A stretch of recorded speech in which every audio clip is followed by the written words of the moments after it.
这次我们很高兴邀请到2位同学，那Cindy 跟这个 Peggy， 那这2位同学呢，这是我们今年的毕业生。那我们先请Cindy 来分享她今年录取了4所名校，请问是哪4所呢？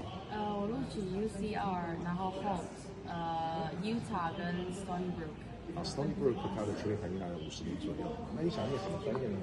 我都是念商科，因为家里是有家族企业，所以都是走 business 比较多。好，我们现在还有1所在等待那个流程哈。